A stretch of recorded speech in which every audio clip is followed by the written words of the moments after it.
kind of production are you doing right now? How often are you meeting with new home buyers, new leads, just to get a feel for how Yeah, busy you are?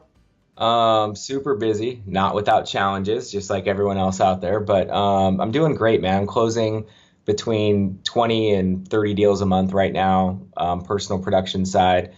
So about 100 to 140 referrals a month. So I'm talking to a lot of people. I talk to about 80% of those leads personally every single month. So that gives you an idea of how many people I'm talking to. Yeah, and I could tell you're doing a lot of total cost analysis. Everyone on this call, you're talking to a guy who's done thousands of total cost analysis reports. So today we want to talk about realtor interviews. What are the questions you're asking, and how are you as a mortgage coach, having a great conversation, a great meeting that comes out with hopefully a next step in business? What's that Sure. sound like, my friend?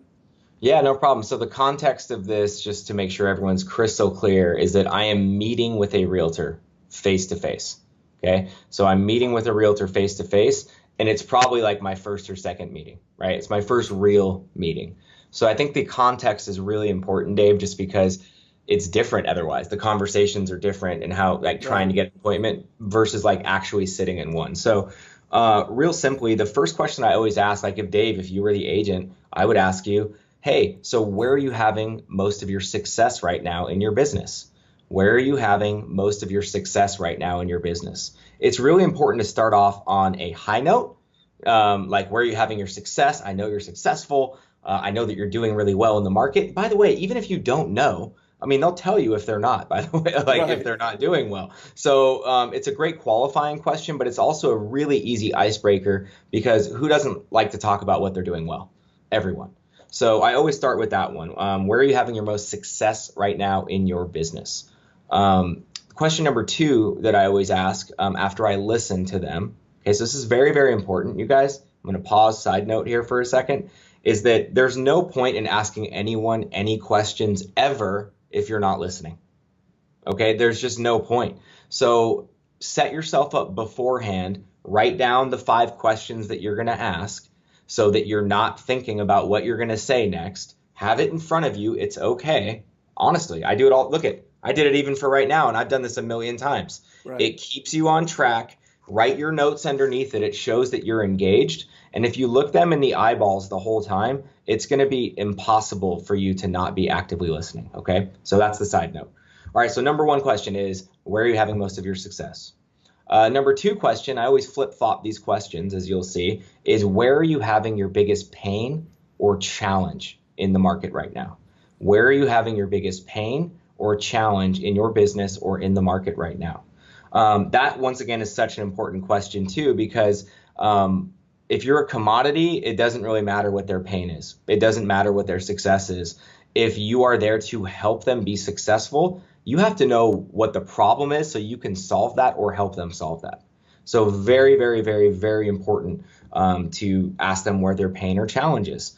Some really, really basic answers that you'll get a lot of the time is stuff not closing on time, borrowers leaving the lender that I referred them to halfway through, and or I don't know the lender and it blows up, et cetera, et cetera.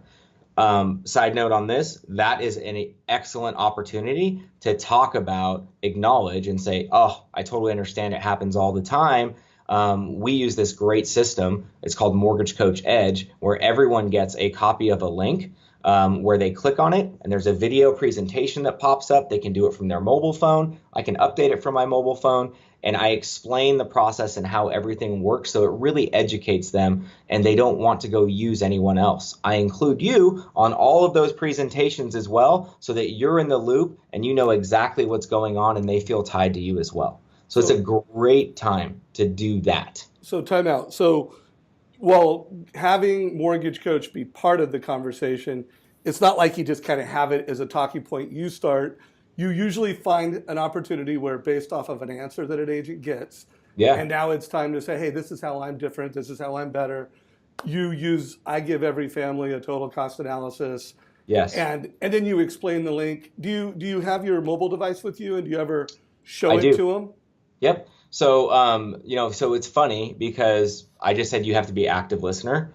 most of the time they're not actively listening to you. Okay, it's just a fact, and that's okay. But that's why we're better, right? We're mortgage coaches, so it's kind of a trip. Like you'll be saying all this, and I'm like waiting for them to say, "Oh, I'd love to see that," and sometimes they'll just blow right past it, right? If they blow right past it, I don't ever make anything weird. I'm pretty fluid, and I just roll with it. But 50% of the time, they'll go, "Oh gosh, I would love to see what one of those looks like." Really? Awesome. Check it out. Pull out your phone, have your laptop there, whatever, and you can show them right there in the moment. So you're at a 50-50 shot of showing them the technology right there in the moment. And by the way, it's always impressive. So and Dave, at the end, I'll tie in how I explain the mortgage coach experience at the end of my presentation, because I always do at the end. And then they always get a follow-up email with an example, like a scenario link with a video for them. So anyway, that's number 2 question is, what types of pain or challenges are you having right now in your business? Okay.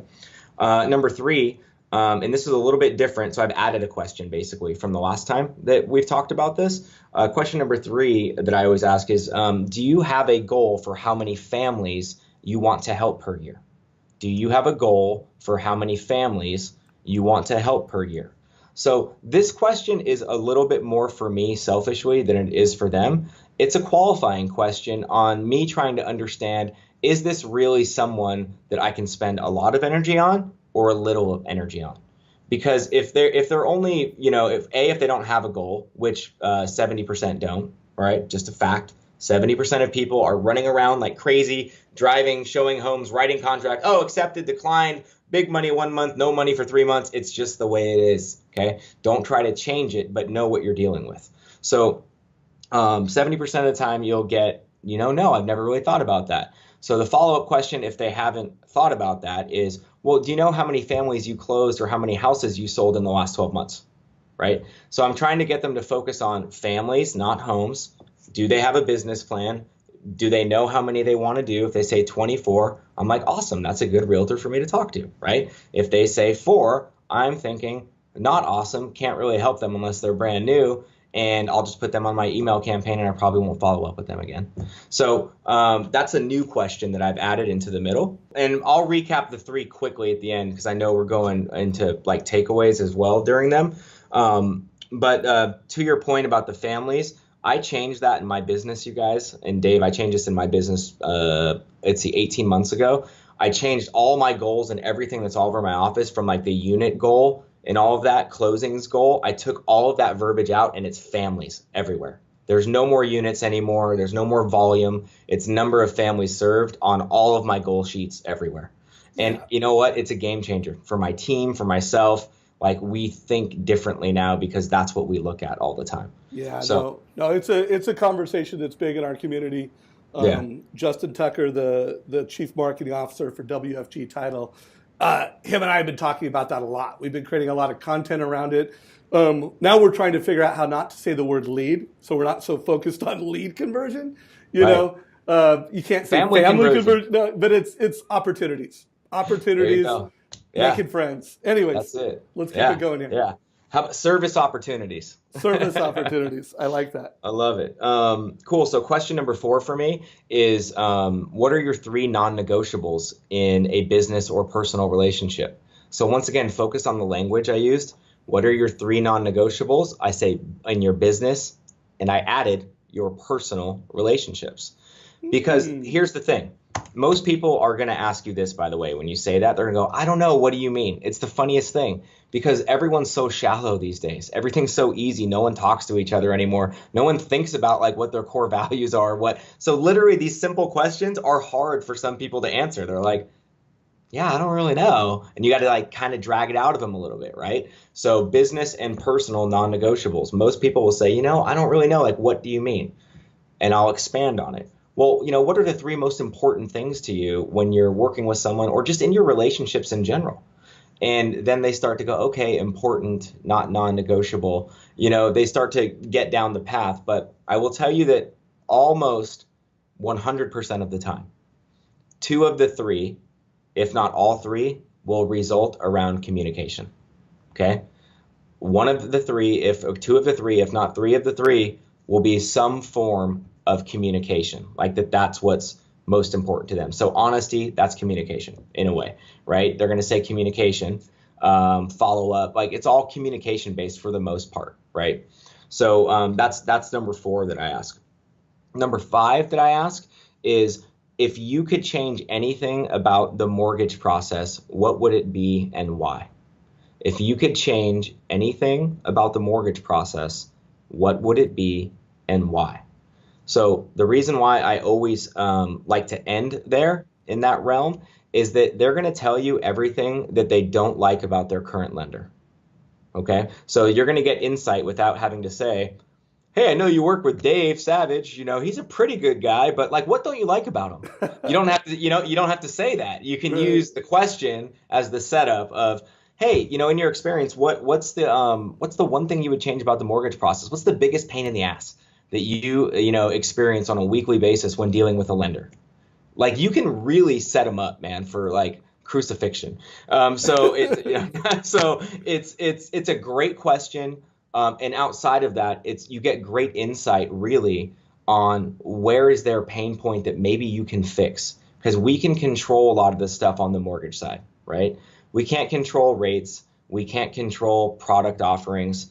We can't control, full doc requirements, but we can control speed. We can control communication, and we can control the feeling of the transaction. So that's what I'm looking for from the agent when I ask that question. Like, is it a feeling thing that they're saying? Is it a speed thing that they're saying? Or is it a communication thing that they're saying? Because I can fix all 3 of those things. Love that. What a smart question to ask. And that's it. Basically, I close at that point. I summarize everything that they said back to me. That's why you write it down. And I talk about how great I am at it, or how I'm like that too. Unless I'm not, I can't be unauthentic, right? So number 2, biggest pain and challenge, getting offers accepted. I know this is a challenge right now. Here's what I'm doing. We do a fully underwritten pre-approval. I know people say that they do it. They are liars. Have them show you a copy of a fully underwritten approval if they say that they do that. We guarantee a 15-day close, or we will pay the seller $1,000 per day. Third one, how many families? Oh, it looks like, Dave, it looks like you're going to, shoot for 20 families served this year. That is awesome. I'd be more than happy to go more in depth with you on business planning. I really believe in it, and I run a business planning workshop every year. I'd love for you to be a part of it. Number 4, Dave, it looks like your 3 non-negotiables all resulted around communication.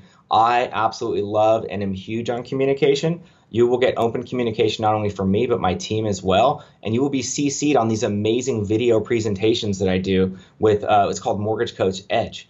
So I can send you an example of one. I can show you one right now if you'd like to see one. Number 5, if you could change one thing, it would be making sure that the appraisals can be done on time.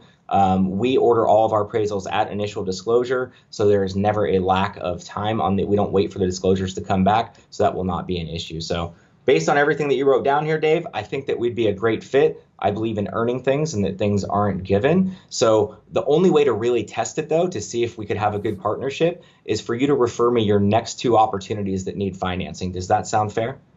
Sounds fair. That's it. Boom. So this has been awesome. And that's how you kind of drive the mortgage coach conversation at the end. You make it, this is how we deliver a great communication experience with options that you're in the loop on. I mean, Jeremy, your questions are brilliant.